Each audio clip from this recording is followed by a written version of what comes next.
pantalla.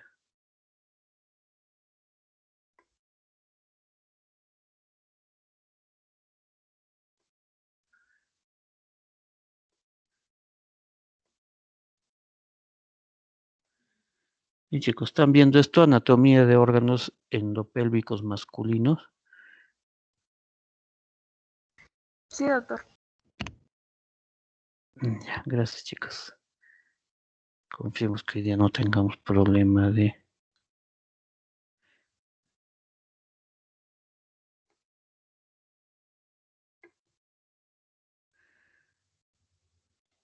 Bien, entonces ahora vamos a ver anatomía de órganos endopélvicos masculinos. Vamos a ver órganos del aparato urinario, que ya se ha avanzado bastante en eso, del aparato genital, ¿no? Y del aparato digestivo, ¿no? Entonces, cavidad pélvica, ¿no? Ya tenemos claramente ya definido lo que es la cavidad pélvica, ¿no? Ese espacio comprendido, ¿no? Entre el estrecho superior y el estrecho inferior, ¿no? Cerrado abajo por el estrecho inferior, por el piso pélvico, ¿no? Y recordar las relaciones peritoneales, ¿no? Vemos que el peritoneo no llega hasta el piso, ¿no? Se refleja sobre una serie de órganos, ¿no? De tal manera que estos órganos los encontramos entre el peritoneo, ¿no? Y el piso pélvico, ¿no? ¿Ya? Igual en la mujer, ¿no? ¿Ya? Eh, Cuando hablamos de vísceras pelvianas, precisamente son esas vísceras que se encuentran comprendidas, ¿no? En esta cavidad pélvica, ¿no? Entonces vamos a encontrar órganos del aparato urinario, ¿no? Órganos urinarios que son comunes para hombre y mujer. Son comunes para hombre y mujer, ¿no? Es decir, son la vejiga, los uréteres y la uretra, ¿no? La vejiga común para hombre y mujer, no es que el hombre tiene vejiga y la mujer no, o viceversa, ¿no? Entonces, tenemos vejiga, tenemos uréteres, ¿no? Parte pélvica de los uréteres, ¿no? Hombre y mujer tenemos, y la uretra también, ¿no? Si bien en la uretra masculina hay diferencias con respecto a la uretra femenina, hay diferencias, ambos tenemos uretra, a eso me refiero, ¿no? Ya vamos a ver que hay diferencias, ¿no? Entre ambas, pero que este es un órgano común para hombre y mujer, ¿ya? Eh, Vamos a encontrar órganos del aparato reproductor, ¿no? Acá sí hay diferencias, ¿no? En hombre y mujer, ¿no? En el hombre vamos a ver, por ejemplo, la próstata, lo que es el conducto deferente con todas sus características, ¿no? La ampolla, el conducto deferente, las vesículas seminales, todo eso, ¿no? Eh, y en el caso de la mujer ya vamos a entrar, acá hay 6 diferencias, ¿no? Vamos a entrar a lo que es el aparato reproductor femenino, cuyos órganos, la mayoría son intrapélvicos, ¿no? Ahí vamos a ver al útero con todas sus partes, ¿no? El cuello, el cuerpo, el fondo, vamos a ver los anexos, es decir, las trompas uterinas, las gónadas, que son los ovarios, que son intrapélvicos, a diferencia del varón, que las gónadas están ubicadas en el perineo, acá sí son intrapélvicas, ¿no? Los ovarios, eh, la vagina, ¿no? Gran parte de la vagina es intrapélvica, ¿no? Solo el tercio inferior es extrapélvica, perineal, ¿no? Eh, y la gran cantidad de estructuras ligamentosas relacionadas tanto con el ovario como con el útero, ¿no? Y bueno, la otra parte que también es común en hombre y mujer es la parte inferior del tubo digestivo, básicamente el recto, ¿no? Entonces acá vemos la pelvis femenina y aquí vemos la pelvis masculina. Órganos urinarios, ¿no? En hombres y mujeres, ¿no? Miren, los uréteres, ¿no? Tubos musculares que miden 25 a 30 centímetros de longitud, comunican los riñones con la vejiga, son estructuras retroperitoneales, ¿no? Cuya mitad inferior se encuentra en la pelvis, ¿no? Los uréteres efectivamente son retroperitoneales, es decir, cuando están en su parte pélvica, abdominal, perdón, están detrás del peritoneo. Y después cuando cruzan el estrecho inferior, ¿no?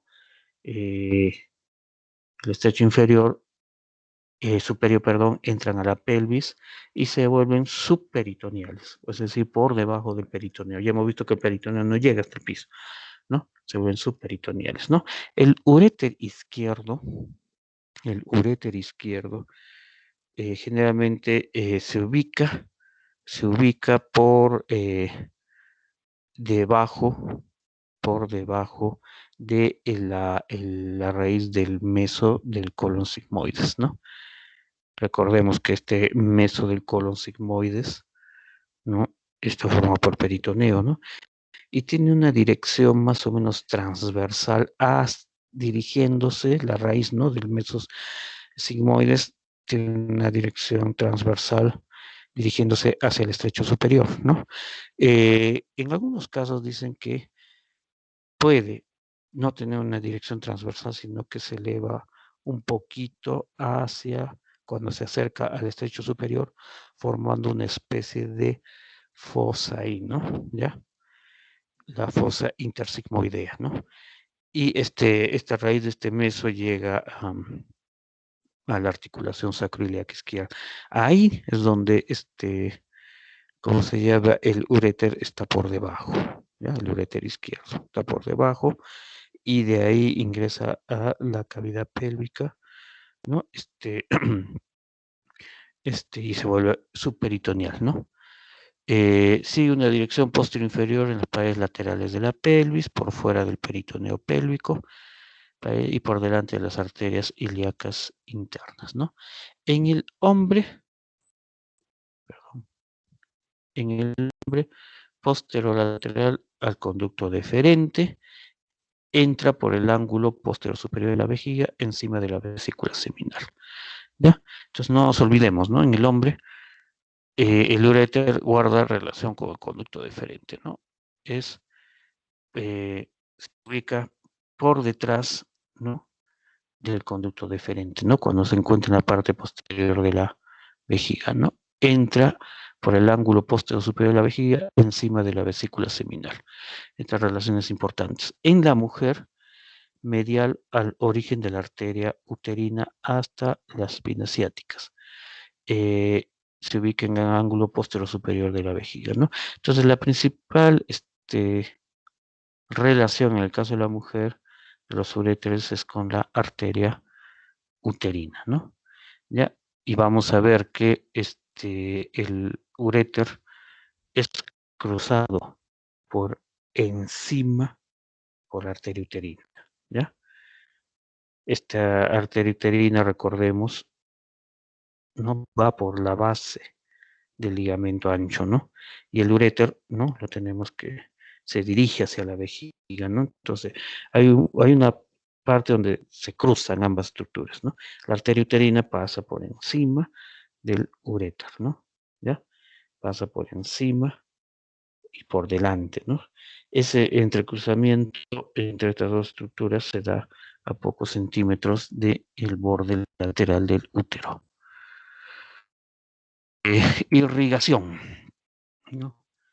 De los uréteres, irrigación a arterias ilíacas. Recordemos lo siguiente, ¿no? Las arterias ilíacas, en general la arteria, acá tenemos, miren, las ilíacas primitivas, ¿no?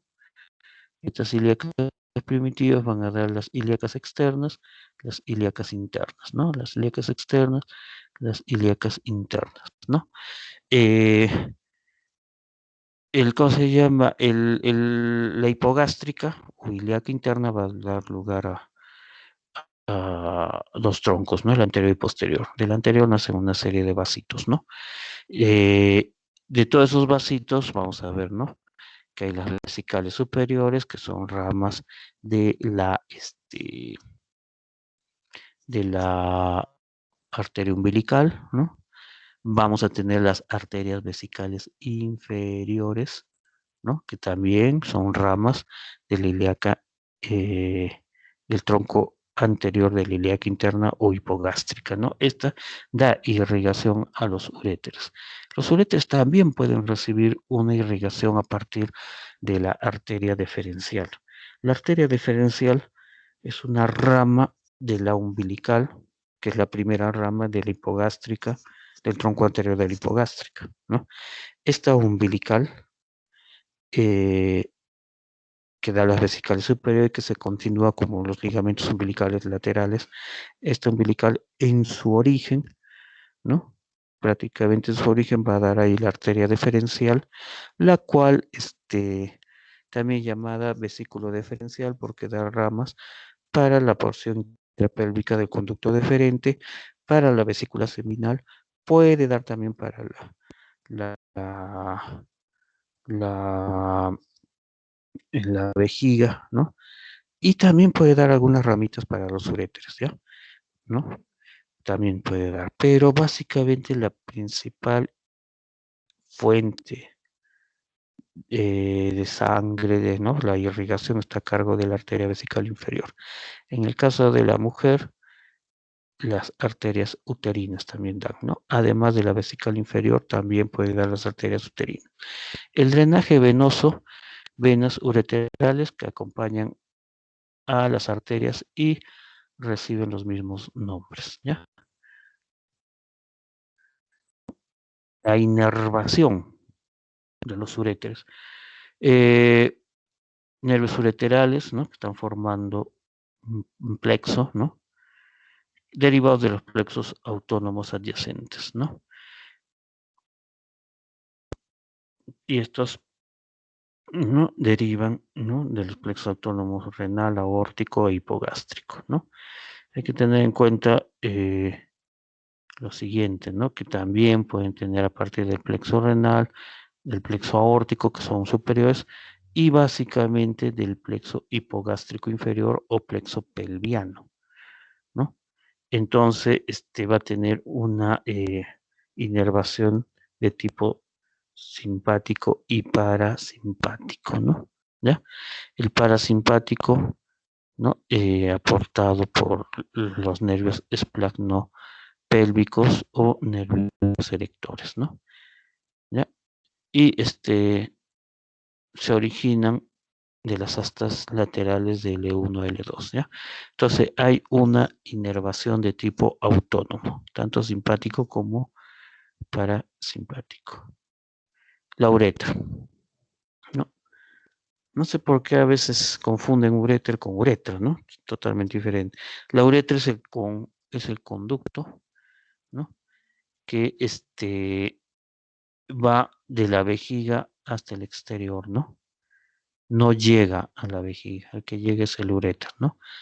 Se están dando cuenta que acá incluso muchos está comparando con la mujer, ¿no?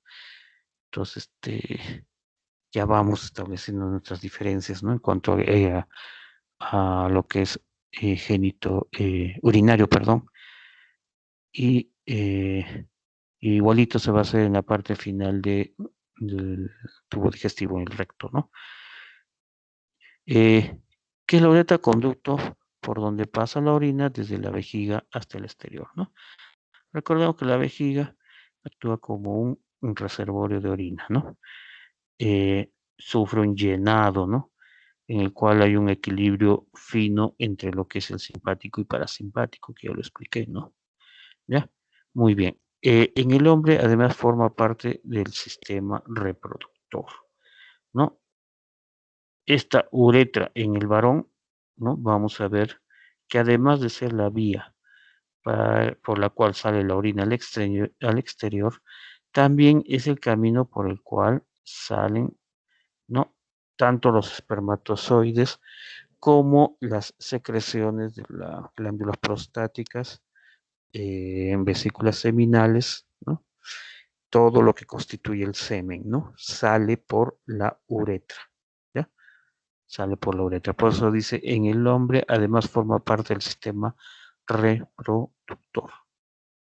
Vamos a la uretra masculina. Miren, la uretra masculina es todo esto, ¿ya? Entonces tiene 4 porciones. Una preprostática, una prostática, una membranosa y una esponjosa, ¿ya? De las cuales las que son endopélvicas, ¿no? Que están en la cavidad son la preprostática, la prostática. La membranosa, la membranosa, a veces hay autores que lo consideran, pero en realidad la membranosa es la parte de la uretra que está atravesando el diafragma pélvico y urogenital, ¿no? Entonces ya estaría saliendo, digamos, ¿no? Cruza el diafragma pélvico, entonces ya estaría, atraviesa el diafragma pélvico, entonces ya estaría saliendo de lo que es cavidad pélvica. Y esta es eminentemente perineal, ¿no?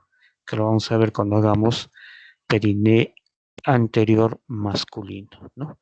Entonces, la porción preprostática mide de 1 a 1.5 centímetros, se extiende vertical desde la vejiga a la cara superior de la próstata, ¿no?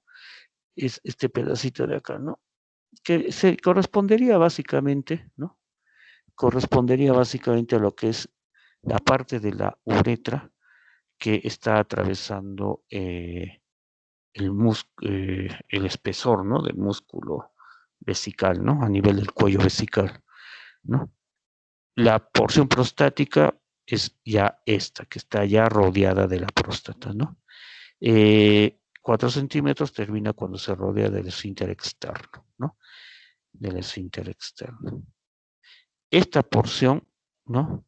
Es la que se obstruye con crecimientos de la próstata. Se me mueve el puntero, chicos, no sé qué pasa. Bien. Yo no he hecho nada y solito se mueve. Bueno, entonces, esta es la porción prostática rodeada de la próstata. Como les decía, este es el segmento que se obstruye por crecimiento de la próstata, ¿no? ¿Ya? Pues la próstata crece, puede llevar obstrucciones de esta, ¿no? Este crecimiento prostático, ¿no? Generalmente, generalmente se da a partir de cierta edad, ¿no?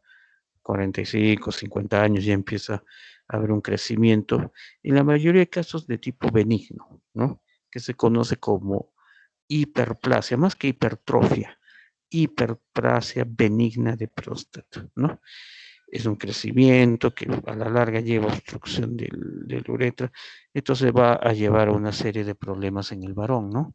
Eh, este crecimiento es gradual, ¿no? Entonces se traduce en alteraciones en el chorro urinario, ¿no? El joven orina con un chorro potente, ¿no? Pero con la edad empieza a disminuir ese chorro y una característica es que este chorro cada vez, como se está obstruyendo esto, cada vez está más débil, ¿no? Y el paciente refiere, por ejemplo, ¿no? Que va al baño y orina y en lugar de salir un chorro con cierta fuerza sale tan débil que termina orinándose los zapatos, ¿no? Entonces dice, no, no sé qué pasa, orino y me mojo los zapatos, ¿no? Y es un chorro muy débil, entonces hay que sospechar un posible crecimiento de la próstata y determinar si este es benigno o maligno, ¿no? Eh, También el crecimiento puede ser maligno a consecuencia de un cáncer de próstata, ¿no?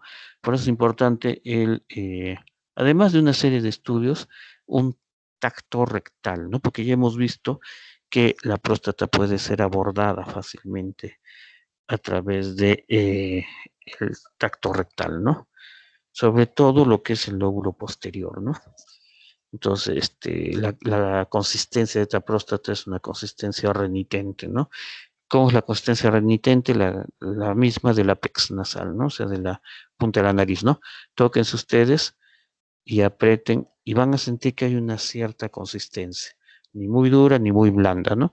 Esa es la consistencia de la próstata, ¿no? Entonces, cuando ustedes tocan, igualito van a sentir. Ahora, si eso ha cambiado y está duro, ¿no? Es más durito, o en casos extremos ya tiene una consistencia pétrea, o sea, como de piedra, pétrea viene de piedra, como de piedra, que puede ser grande o puede ser en nódulos, ya nos indica algo, ¿no?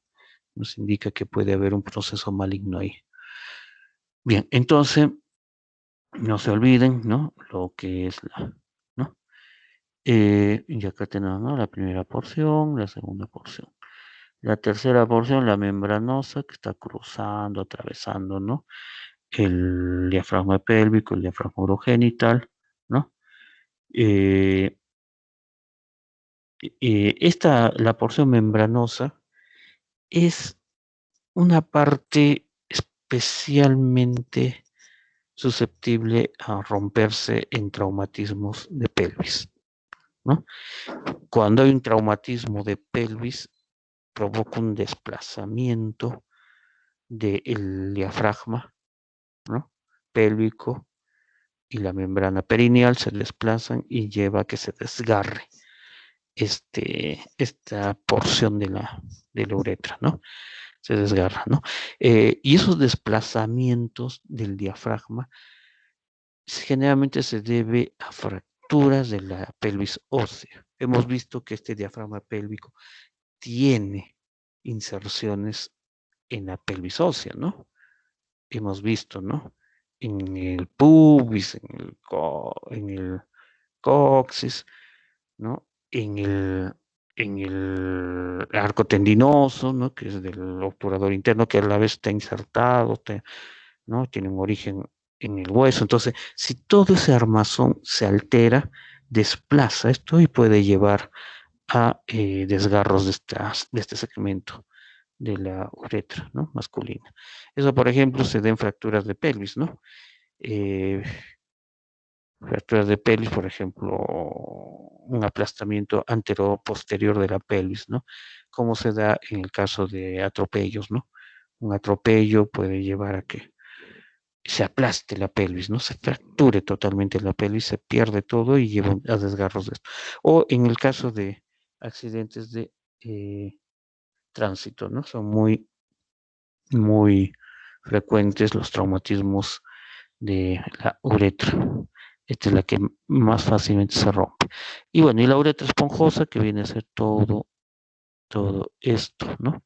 Que discurre, va en el espesor del cuerpo esponjoso, ¿no? Que es uno de los tejidos eréctiles del pene, ¿no?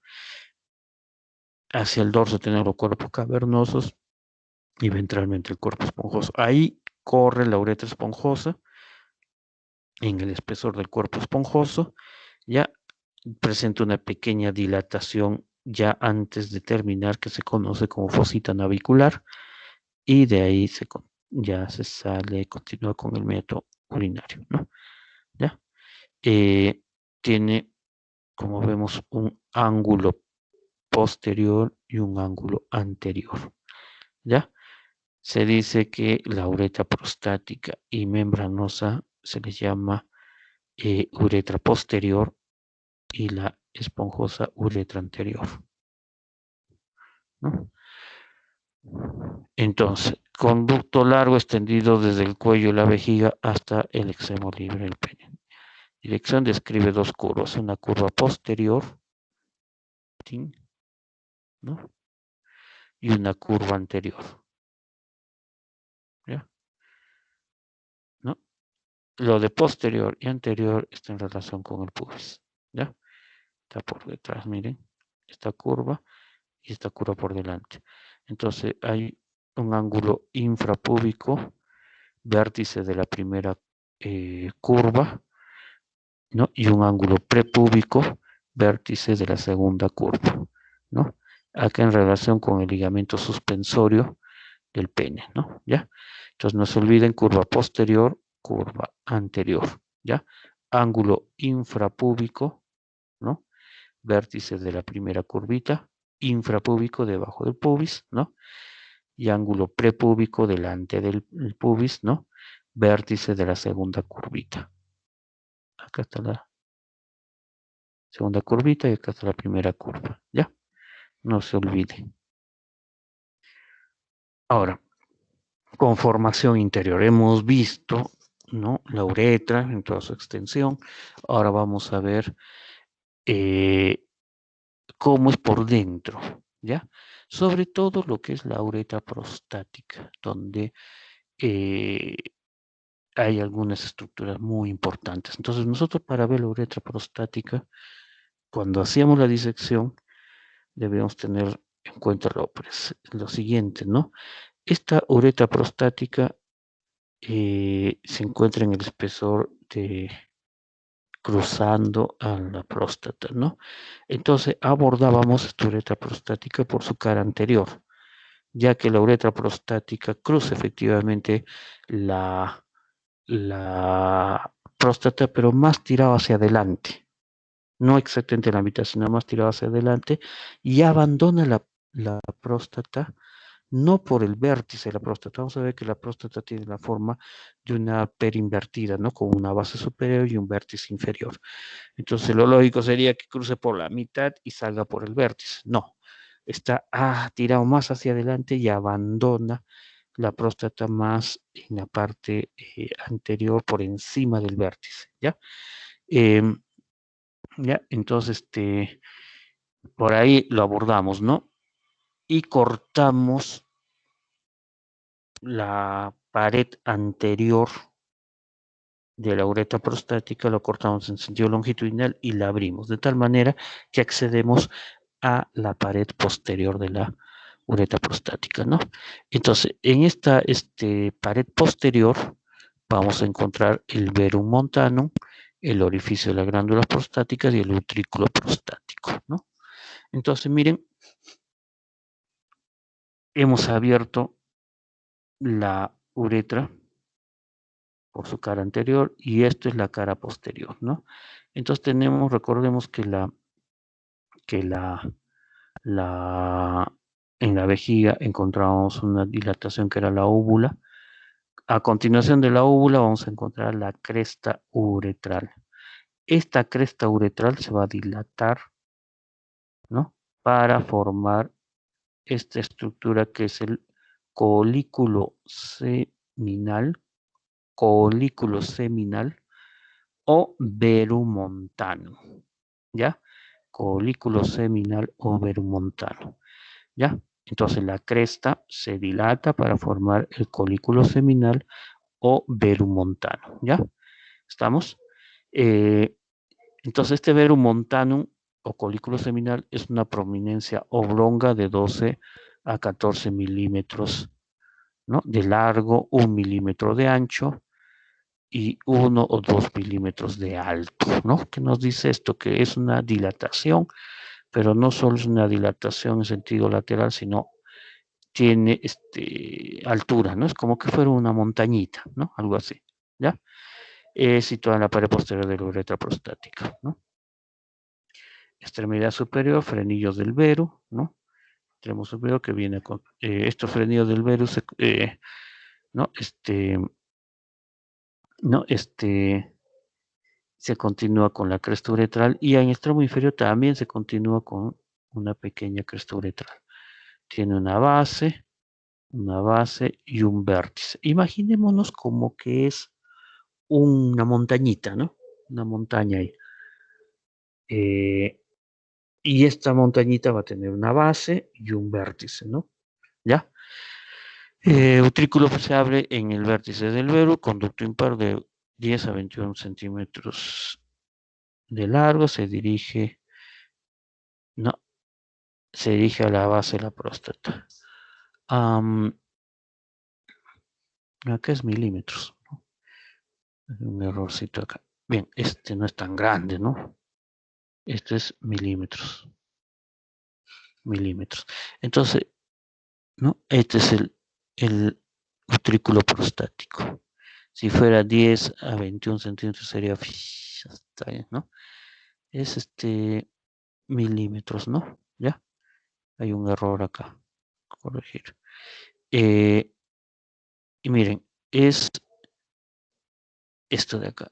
Lo que está en medio. Lo que está en medio del verum montano, lo que vendría a ser en el vértice del verum montano, ¿no? Un poquito para abajo de repente del vértice, hay un conducto que se extiende y termina en fondo de saco ciego, ¿ya? Ese conducto es el utrículo prostático, ¿ya? El utrículo prostático es el denominado útero masculino, ¿no? Suena un poco extraño, ¿no? Útero masculino, pero sí, los varones tenemos un rezago de los conductos paramesonéfricos. En el periodo embrionario, eh, al comienzo el embrión no tiene una diferenciación sexual, digamos, ¿no? Clara. Después empieza a predominar eh, ciertos factores que determinan que sea varón o sea mujer. ¿Ya? Entonces nosotros, tanto los varones como las mujeres, tenemos conductos paramesonéfricos. En el caso de la mujer, estos conductos paramesonéfricos, ¿no? Van a persistir y van a formar, se van a unir esos dos conductos paramesonéfricos y van a formar la vagina y van a formar el útero, y la parte de los conductos no fusionadas van a formar las trompas uterinas, ¿no? En el caso del varón no van a formar no va a continuar ese desarrollo, pero sí queda este rezago, ¿no? Que es el rezago del conducto paramesonéfrico, que va a formar el utrículo prostático, o llamado también útero macho, ¿ya? O útero masculino. ¿Ya? Entonces no se olviden que el utrículo prostático es eso. Y acá se ve mucho mejor todo lo que se les ha descrito, ¿no? Esto es hacia arriba, esto es hacia abajo, ¿no? Entonces miren, acá está la óvula, la cresta uretral que se dilata formando el veru montanum o colículo seminal, ¿no? Que es como una montañita, ¿no? Una estructura oblonga, ¿no? Que presenta un vértice y una base, ¿no? ¿Ya? En este vértice vamos a encontrar más o menos casi este vértice se ubica un poquito por debajo de la parte media, ¿no? Vamos a encontrar esto que es el utrículo prostático, que ya lo vimos, ¿no? El utrículo prostático que vendría a ser el útero macho. Y un poquito más hacia abajo del utrículo prostático y lateral, ¿no? Encontramos dos conductos, que son las aberturas de los conductos eyaculadores, ¿no? Para eso recordemos lo que ya se dijo la otra vez, ¿no? Conducto deferente, ¿se acuerdan que les expliqué? Conducto deferente, el conducto deferente abordaba, ¿no?, a la vejiga por la parte posterior, pasaba por encima del uréter, ¿se acuerdan? ¿No? Por encima del ureter y por delante de las vesículas seminales. Y estos conductos deferentes convergían uno con el otro y tenían una dilatación que se llamaba la ampolla, ¿no?, del conducto deferente, ¿no? Y de ahí se estrechaban y penetraban en el parénquima prostático, se metían recordemos que se estrechaban formando estos conductos eyaculadores, ¿no? Cuando se estrechaban también tenían relación con las vesículas seminales y sus conductos excretores, ¿no?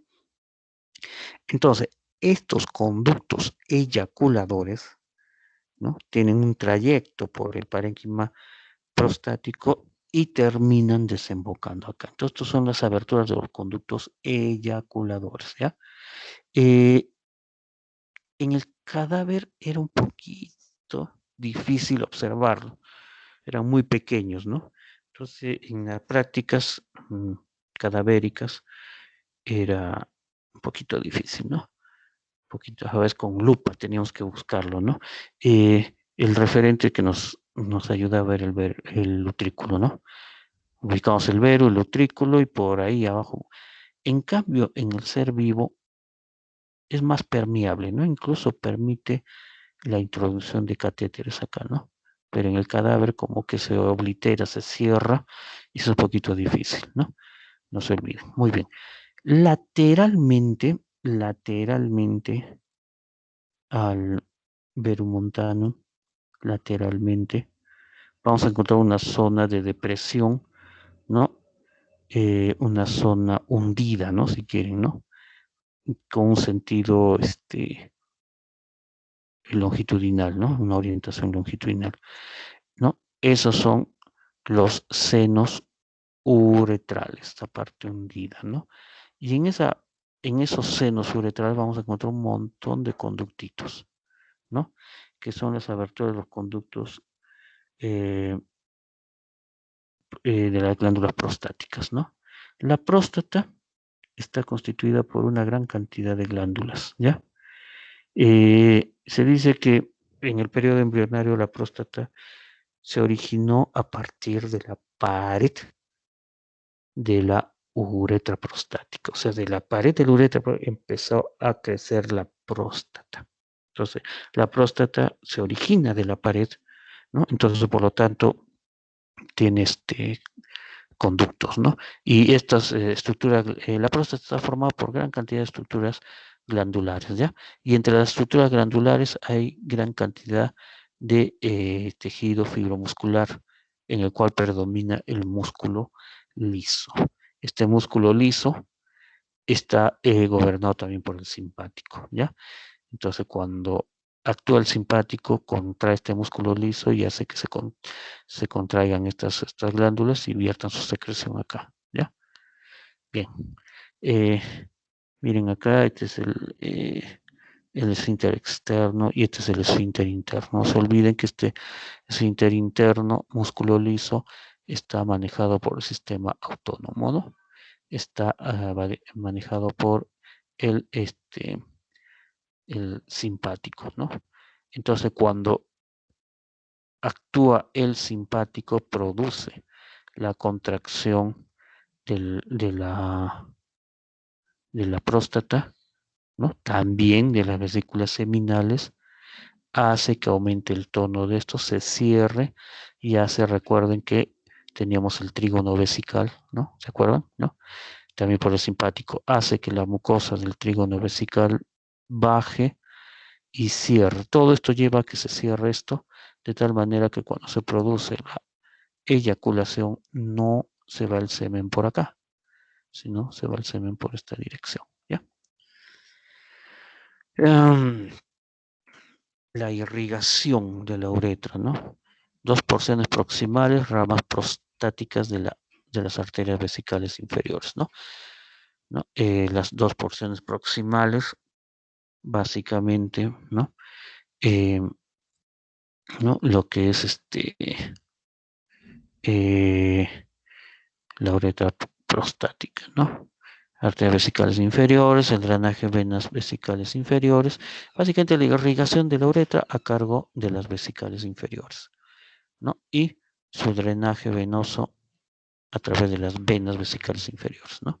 La inervación de la uretra prostática a cargo del plexo prostático y del nervio pudendo. El plexo prostático, chicos, es una continuación del plexo hipogástrico inferior, es decir, del plexo pelviano, ¿no? Recordemos que ese plexo hipogástrico inferior, plexo pelviano, tiene componente simpático y parasimpático, ¿ya? El simpático proveniente de los nervios hipogástricos, que a su vez vienen del plexo hipogástrico superior, ¿no? Que tiene fibras simpáticas y también a través de comunicantes con la rama, con la cadena simpática sacra, ¿no? Y el componente parasimpático a cargo de los nervios esplácnicos pelvianos, ¿no? ¿No? Que vienen básicamente de S2, S3, S4, ¿no?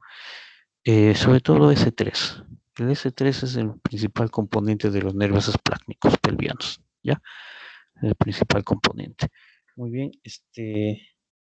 eh, pero también tiene una inervación de tipo somático, ¿no? A cargo del nervio pudendo, ¿no? Nervio pudendo interno. El nervio pudendo interno se origina en el plexo sacro, ¿ya? Muy bien. La arteria vesical, ¿no? El plexo venoso vesical. No, no nos olvidemos, ¿no? La arteria vesical inferior, se origina, nuevamente repito, del tronco anterior de la arteria ilíaca interna o hipogástrica, ¿no? Es una de las ramas de este tronco anterior de la arteria hipogástrica, ¿no? ¿No? Da la umbilical, la obturatriz, da la hemorroidal, ¿no? Media, etcétera, y da la vesical inferior, ¿no? Acá vesical inferior, porque hay las vesicales superiores que nacen de la umbilical, no confundir. Vesical inferior.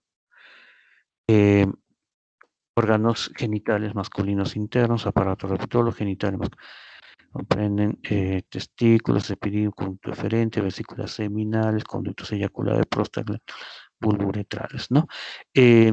Acá, propiamente internos, miren, ¿no? Estos son los testículos, ¿no? Son perineales, ¿no? Conducto deferente, reconozco el conducto deferente nace de la cola del epidídimo, ¿no? El testículo, el epidídimo, el conducto deferente que va a ingresar, ¿no? ¿Ya? Las vesículas seminales. Entonces, el conducto deferente tiene una parte perineal y una parte pélvica, ¿no? Las vesículas seminales, esas sí las encontramos en la parte posterior de la vejiga y son eminentemente pélvicas. Los conductos eyaculadores, que ya los vimos, que son la continuación del conducto deferente, que se estrecha y cruza el parénquima prostático. La próstata, que es la glándula, ¿no? Que hemos visto hace un momento, formado por varias glándulas, donde vamos a ver que tiene un lóbulo anterior, lóbulos laterales, un lóbulo posterior y un lóbulo medio, ¿no? Este lóbulo medio es el que crece y obstruye la uretra, ¿no? Glándulas bulbouretrales también, ¿no? Estas glándulas, perdón, bulbouretrales están más en región perineal porque se encuentran en estrecha relación con la membrana perineal, ¿ya? El conducto deferente, ¿no? Sin embargo, acá vamos a hacer un repaso, ¿no? De estas estructuras desde el testículo, ¿no? Que bien está en perineo, ¿no? ¿Por qué? Porque el conducto deferente finalmente termina ingresando a la cavidad pélvica, ¿no? Entonces, empieza en la cola del epidídimo, asciende por el cordón espermático, atraviesa el conducto inguinal, cruza los vasos ilíacos externos y entra en la pelvis, pasa por la pared lateral de la pelvis, situándose fuera del peritoneo parietal y se une al conducto de la vesícula seminal para dar el conducto eyaculador. Todo esto ya está explicadito. Entonces, miren, este es el testículo cortado. Esto lo vamos a estudiar bien cuando hagamos periné nuevamente. Lo que quiero que vean acá es que se encuentra tabicado. Tabicado el testículo, ¿no? Acá tenemos la albuginia, tabicado en lobulillos, ¿no? Lobulillos que son aproximadamente 270 lobulillos. En el interior de cada lobulillo tenemos tejido conectivo con un conducto de aspecto flexuoso, que vienen a ser estos conductos de aspecto flexuoso, son los túbulos seminíferos, aproximadamente 3 a 4 túbulos seminíferos por lobulillo, ¿no?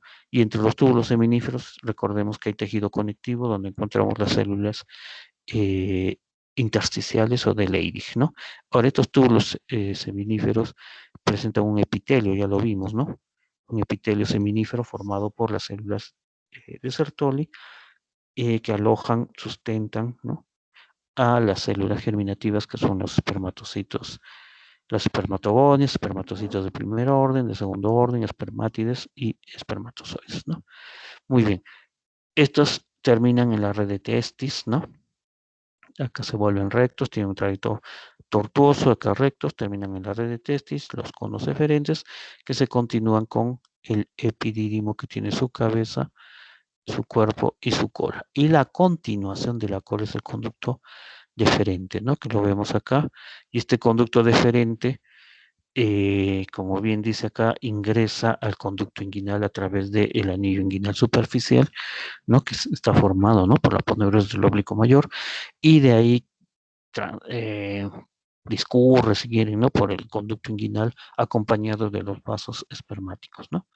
Y después abandona este conducto inguinal por el anillo inguinal profundo, ¿no? ¿Se acuerdan? Y de ahí cruza, ¿no? Cruza los vasos ilíacos externos, ¿no?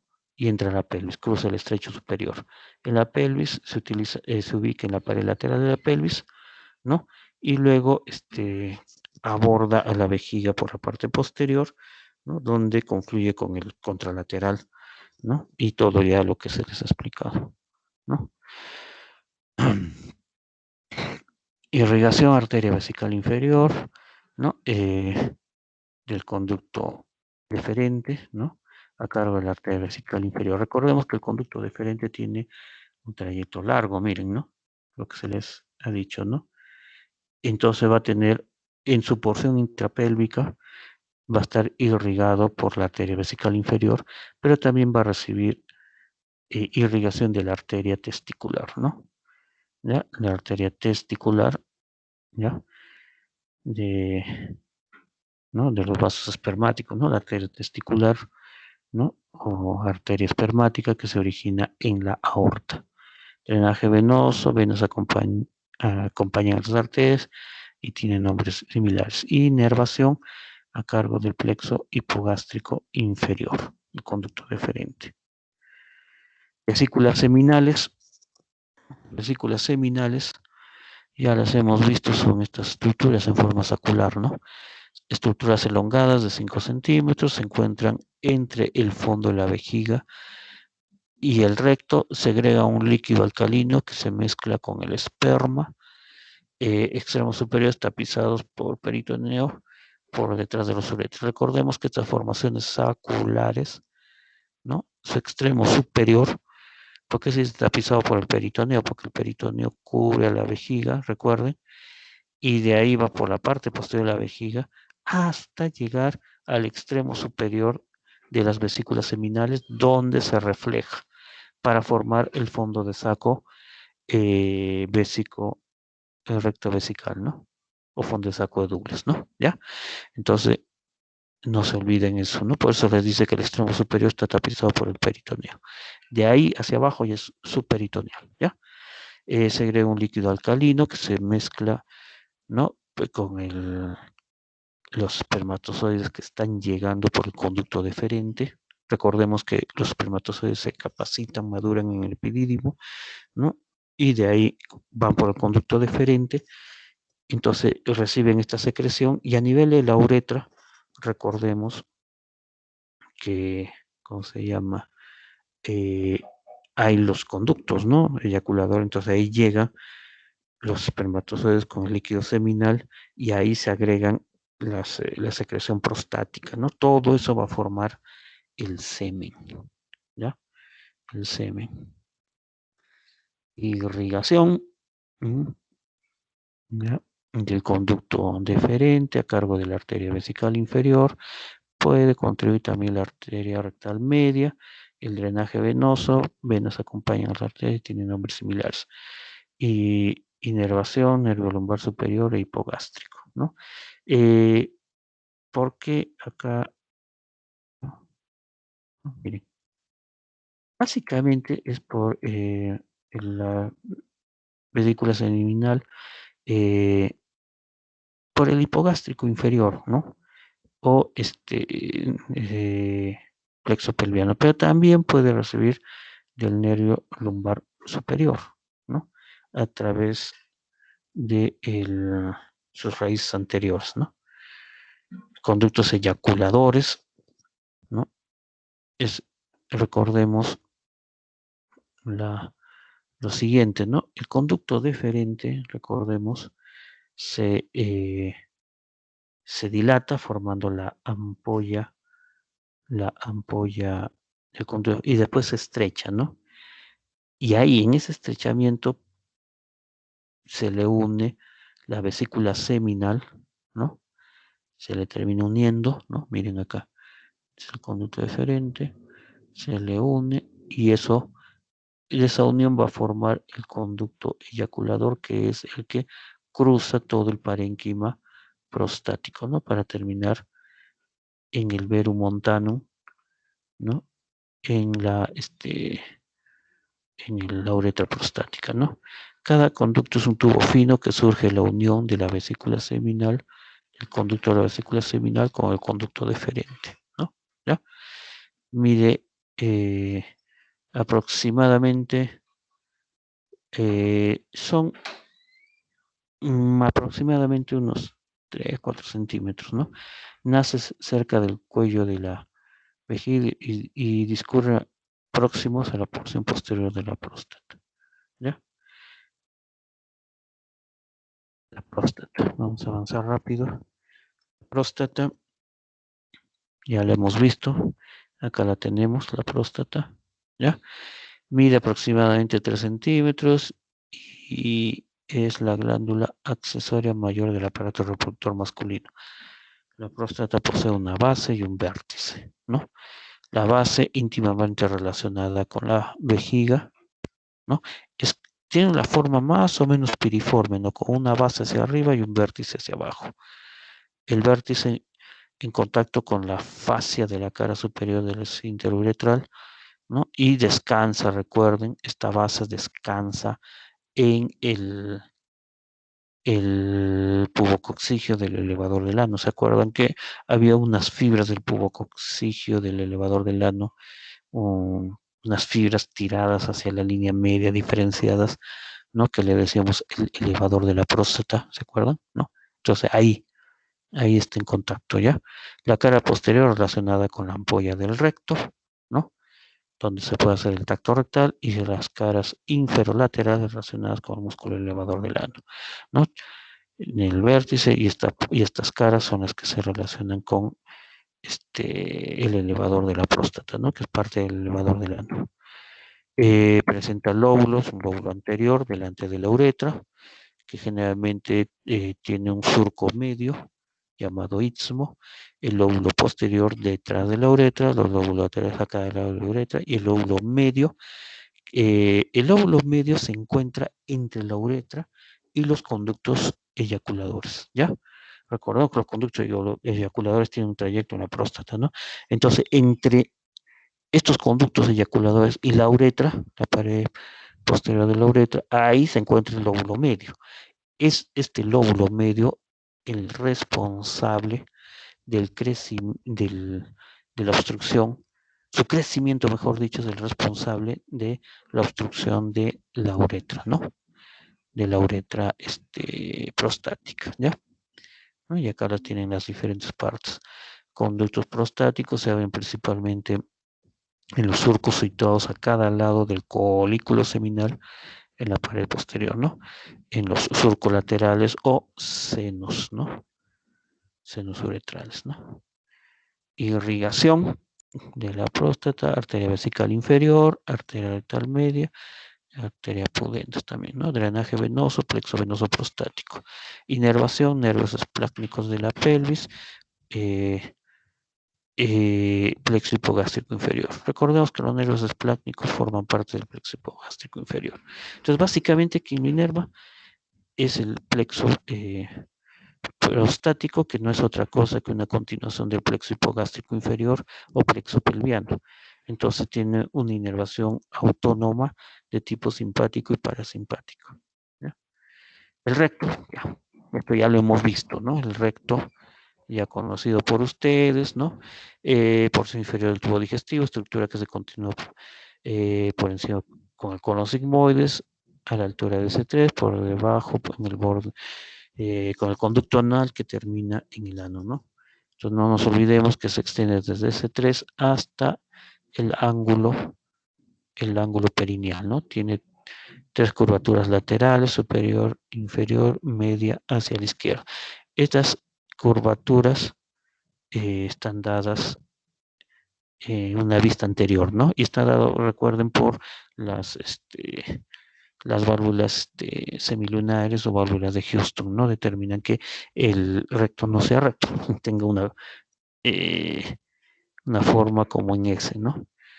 Irrigación, arterias rectales superior e inferior.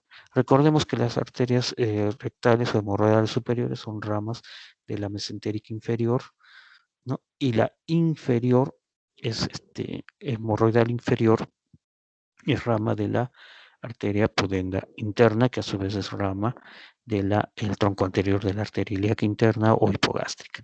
También puede haber una arteria hemorroidal media o rectal media que se origina directamente del tronco anterior de la ilíaca interna o hipogástrica, ¿ya? Acá no lo han considerado porque es una arteria que en algunos casos es inconstante, ¿no? Por eso se habla de la rectal o hemorroidal superior y la inferior, ¿no? Pero también hay la media. Y el drenaje venoso, venas rectales superiores o hemorroidales superiores que drenan, y recuerden, al sistema, a la vena mesentérica inferior que termina, ¿no? En el sistema de la vena porta, mientras que la media e inferior drenan en lo que es el, la vena ilíaca interna que termina en el sistema de la cava. Bien, entonces, vamos, nos queda todavía media hora, vamos a hacer lo que es reproductor femenino, perdón, endopélvico femenino, ¿no? Que básicamente es el, el, lo que es los órganos reproductores femeninos, ¿no? Bien, entonces, chicos, vamos a parar un momentito la grabación y vamos